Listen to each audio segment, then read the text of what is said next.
Hi hello and welcome back to another video. കഴിഞ്ഞ video എല്ലാവരും കണ്ടു കാണുമെന്ന് വിചാരിക്കുന്നു. ആതിരപ്പള്ളിയിൽ നിന്നും മലക്കപ്പാറയിലേക്ക് പോകുന്ന വഴി വാൽപ്പാറയിലേക്കാണ് അടുത്ത യാത്ര തുടരുന്നത്. അപ്പോൾ ഇതിൻ്റെ ഇടയിലൊരു ഡാമുണ്ട്, ഷോളയാർ ഡാം. അവിടത്തേക്ക് കാഴ്ചകൾ കാണാൻ വേണ്ടിയാണ് നമ്മൾ ഈ വീഡിയോയിൽ പോകുന്നത്. ചാലക്കുടിയിൽ നിന്ന് 65 കിലോമീറ്റർ യാത്ര ചെയ്ത് വേണം ഷോളയാർ ഡാമിലേക്ക് എത്തിച്ചേരാൻ. ഇലക്ട്രിസിറ്റി നിർമ്മാണത്തിനും മറ്റു ആവശ്യങ്ങൾക്കുമാണ് ഇവിടെ ഡാമിൻ്റെ പ്രവർത്തനം ഇപ്പം ഉള്ളത്. കൂടാതെ നമുക്ക് പോകുന്ന വഴി മൊത്തം തേയിലത്തോട്ടങ്ങളൊക്കെ കാണാൻ കഴിയുന്നതാണ്. കഴിഞ്ഞ ഏതാനും മാസങ്ങൾക്ക് മുമ്പാണ് ഡാമിലെ വെള്ളം തുറന്നു വിട്ടത്. അതുകൊണ്ട് തന്നെ നമുക്ക് ഡാമിൽ വെള്ളമൊന്നും കാണാൻ കഴിഞ്ഞില്ല. വളരെ കുറവായിരുന്നു വെള്ളം.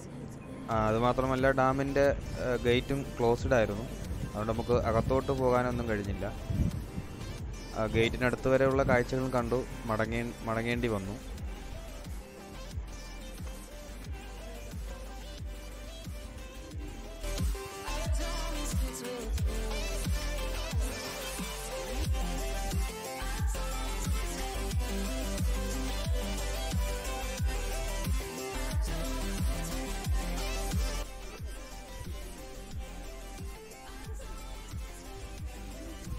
ദൂരെ സൂര്യൻ അസ്തമിക്കാറായി നിൽക്കുന്നതൊക്കെ കാണാം. നല്ലൊരു കാഴ്ചയാണ്. കൂടാതെ മഞ്ഞിൻ്റെ ആ ഒരു മൂടലും നമുക്ക് ഇവിടെ നിന്ന് തന്നെ കാണാൻ കഴിയുന്നുണ്ടായിരുന്നു. ഇവിടെ ക്ലോസ് ചെയ്തിരിക്കുന്നതുകൊണ്ട് നമുക്ക് ഉള്ളിലോട്ട് പോകാൻ പറ്റില്ല. നമുക്ക് ഗേറ്റിൻ്റെ അവിടം വരെ എത്തിയിട്ട് നമുക്കുള്ള കാഴ്ചകൾ കാണാൻ കഴിഞ്ഞത്. കൂടാതെ ആ ഡാമിലേക്കുള്ള വെള്ളം കെട്ടിക്കിടക്കുന്ന ആ ഒരു ഇതും കൂടി നമുക്ക് പോകുന്ന വഴി കാണാൻ കഴിയുമായിരുന്നു. നമുക്ക് ആ റിവറിലേക്കുള്ള വെള്ളം റൈറ്റ് സൈഡിൽ ഇപ്പം കാണാൻ കഴിയുന്നുണ്ട്.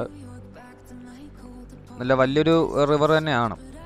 അപ്പം ഈ വീഡിയോ നിങ്ങൾക്ക് ഇഷ്ടപ്പെടുകയാണെങ്കിൽ സബ്സ്ക്രൈബ് ചെയ്യുക, ലൈക്ക് ചെയ്യുക, മറ്റുള്ളവർക്ക് ഷെയർ ചെയ്യുക. മറ്റൊരു വീഡിയോയുമായി വീണ്ടും കണ്ടുമുട്ടാം.